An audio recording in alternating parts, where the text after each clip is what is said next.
Welcome to JH. Today we're looking at the Voltax V57, a high-tech stun flashlight that also happens to look like a car key. On paper, it sounds like the ultimate gadget for a budget-friendly James Bond, claiming to pack a staggering 57 million volts and a 150 lumen flashlight into something that fits in your pocket. But before you get too excited, we have to ask, is this thing a legitimate safety tool or just a fancy paperweight?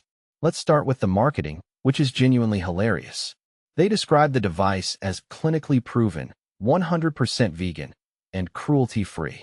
Unless you were planning on eating the stun gun or using it as a facial scrub, those terms have absolutely no business being there. It's as if the marketing team accidentally copy-pasted the description for a bottle of organic shampoo and hoped we wouldn't notice. Beyond the weird vocabulary, the technical specs are a complete fantasy. That 57 million volt claim is physically impossible for a device this size. If it actually produced that much power, you wouldn't be stunning an attacker, you'd be powering a small city. Real stun devices usually operate in the tens of thousands of volts, so this number is clearly just there to scare people or impress the gullible. Even the blinding 150 lumen flashlight is more of a dim suggestion than a tactical feature.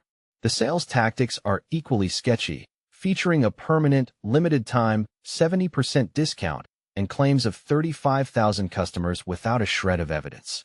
It's the kind of high-pressure sales pitch that makes a used car lot look like a luxury boutique. If you actually run into trouble and need support, don't hold your breath. The company provides nothing but a single email address, no phone number, no live chat, and no sign of life. They brag about having 25,000 five-star reviews. Yet only about 10 are actually visible, and they all sound like they were written by the same person under extreme duress. With zero presence on Trustpilot or Reddit, it's clear that real customer feedback is non-existent. Between the impossible voltage, the vegan electronics, and the ghost town customer service, this is a major red flag. Our advice is simple. Stay far away from the Voltax V57. Thanks for watching, and if you found this breakdown helpful, be sure to like, share, and subscribe for more.